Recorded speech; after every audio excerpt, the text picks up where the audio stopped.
अस्सलाम वालेकुम students, welcome to course एडिक्स। आज हम ऑपरेटिंग सिस्टम का चैप्टर 3 शुरू करने जा रहे हैं जिसका नाम है शेड्यूलिंग। बेसिकली हम लोगों ने प्रोसेसर मैनेजमेंट में कुछ चीजें डिस्कस की थी कि प्रोसेसर एक टाइम पे सिर्फ एक ही प्रोसेस को डील करता है। ऐसा कभी भी नहीं होता कि मल्टीपल प्रोसेसेस हों और एक ही टाइम पे प्रोसेसर उनको डील कर रहा हो। ठीक है, इस लॉजिक को जरा सा समझ लें। देखिए, फॉर एग्जांपल आपके पास दो प्रोसेसेस हैं। आप एक रेसिंग गेम खेल रहे हैं, कार रेसिंग गेम, और एक आपके पास म्यूजिक प्लेयर है, राइट। तो आप कंटिन्यूसली, आपको क्या फील हो रहा होता है कि आप सॉन्ग्स भी प्ले करते हैं और साथ साथ गेम भी खेल रहे होते हैं। तो ये तमाम तर चीजें, इसमें कोई डिले ना आने की वजह से आपको क्या फील होता है? बेसिकली आपको ये फील होता है कि दोनों चीजें इकट्ठी चल रही हैं, लेकिन ऐसा नहीं होता। ठीक है, आपका कंप्यूटर जो है, आपका जो सीपीयू है, वो कॉन्टेक्स्ट स्विच करता है बेसिकली। ठीक है, आपका सीपीयू क्या करता है? कॉन्टेक्स्ट स्विच करता है। इस बात का क्या मतलब है? मतलब ये कि कभी वो एक प्रोसेस को थोड़ा टाइम देगा, देन वो दूसरे प्रोसेस को थोड़ा टाइम देगा। ऐसा कभी भी नहीं होगा कि दोनों प्रोसेसेस उसने ऑन किए होंगे और वो उनको लेके चलेगा। ठीक है, तो किस टाइम पे उसने एक प्रोसेस पे स्विच करना है, किस टाइम पे उसने दूसरे प्रोसेस पे स्विच करना है, कितने टाइम के डिले के बाद वो एक प्रोसेस को छोड़ देगा और दूसरे को कीप करेगा, और कितने टाइम गुजरने के बाद वो तीसरे प्रोसेस को कीप करेगा। इन तमाम तर चीजों को हम कहते हैं कि ये क्या है? शेड्यूलिंग है। Scheduling of what? Your processor. तो इस लेक्चर के अंदर हम ये डिस्कस करेंगे कि प्रोसेसर जो है वो शेड्यूलिंग कैसे करता है। तो हमारा पहला टॉपिक इसके हवाले से क्या है कि what is a process. Process क्या होता है? देखिए, फॉर एग्जाम्पल, एक कोई भी सॉफ्टवेयर आपके पास या कोई भी एप्लीकेशन प्रोग्राम है या यूजर प्रोग्राम है आपके पास। लेट्स से एमएस वर्ड की बात कर लेते हैं। एमएस वर्ड है आपके पास।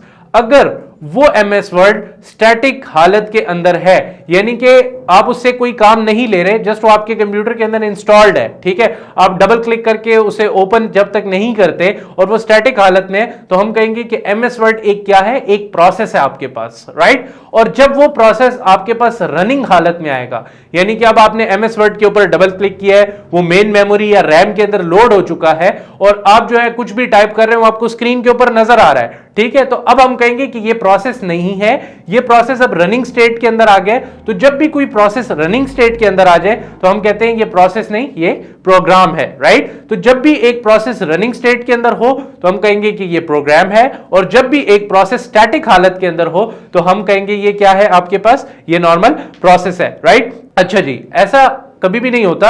आपका जो ये तमाम तर प्रोसेस होता है, जब ये रनिंग स्टेट के अंदर आता है तो ये सीक्वेंशियली जो है वो एग्जीक्यूट होता है। लेट्स से 2 या 3 प्रोसेसेस वेट कर रहे हैं, तो अगर एक टाइम स्लाइस खत्म हुआ है तो सीपीयू दूसरे पे शिफ्ट होगा। ऐसा कभी भी नहीं होगा कि अगर एक प्रोसेस का टाइम खत्म हुआ है तो सीपीयू जो है वो डायरेक्ट थर्ड वन पे शिफ्ट कर जाए। ठीक है, और इस सीक्वेंस की श्योरिटी आपको कौन देता है? आपका ऑपरेटिंग सिस्टम देता है। और शेड्यूलिंग के मुख्तलिफ एल्गोरिथम्स जो आगे हम इसी चैप्टर के अंदर पढ़ेंगे, उनके थ्रू वो इन कॉन्टेक्स्ट को स्विच करता है, आपके प्रोसेसर के कॉन्टेक्स्ट को स्विच करता है कि कभी एक प्रोसेस जो है वो एग्जीक्यूशन लेगा, कभी दूसरा प्रोसेस एग्जीक्यूशन लेगा, और वो प्रोग्राम्स जब एग्जीक्यूट हो जाएंगे और जब उनका काम खत्म हो जाएगा तो न्यू प्रोसेसेस जो अराइव हुए होंगे उनको एग्जीक्यूट किया जाएगा। ठीक है, और आपका जो प्रोग्राम है वो बेसिकली कोई भी एक्शन जो है खुद परफॉर्म नहीं करेगा या खुद भी कुछ नहीं करेगा।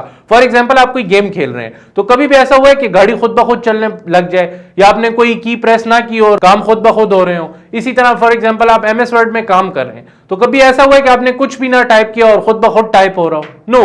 तो प्रोग्राम्स जो है वो आपकी इंस्ट्रक्शंस के अकॉर्डिंग काम करते हैं। ऐसा कभी भी नहीं होगा कि ऑटोमेटिकली एक प्रोग्राम जो है वो काम करना शुरू कर दे। ठीक है, आप इनपुट प्रोवाइड करेंगे, उसके अकॉर्डिंग जो है प्रोसेसर उससे प्रोसेसिंग जनरेट करेगा और आपको आउटपुट निकाल के देगा। आई होप सो प्रोसेस और प्रोग्राम के दरमियान आपको फर्क क्लियरली समझ आ गया होगा। अच्छा, इधर एक छोटा सा टॉपिक है प्रोसेस स्टेट्स का। देखिए, बेसिकली जब भी एक प्रोसेस प्रोग्राम की तरफ जा रहा होता है, यानी कि प्रोसेस प्रोग्राम की तरफ जाने का मतलब यह है कि जब भी एक प्रोसेस प्रोग्राम में कन्वर्ट हो रहा होता है, मतलब क्या कि एक स्टैटिक हालत से एक रनिंग हालत में जाने लगता है, तो उसको मुख्तलिफ चीजों को फेस करना पड़ता है, मुख्तलिफ स्टेट्स को फेस करना पड़ता है। इस बात का मतलब क्या है? फॉर एग्जाम्पल, आपने किसी कॉलेज में एडमिशन लेना है, तो कॉलेज में एडमिशन लेने के लिए आपको कुछ प्री रिक्विजिट्स चाहिए होंगे कि नहीं?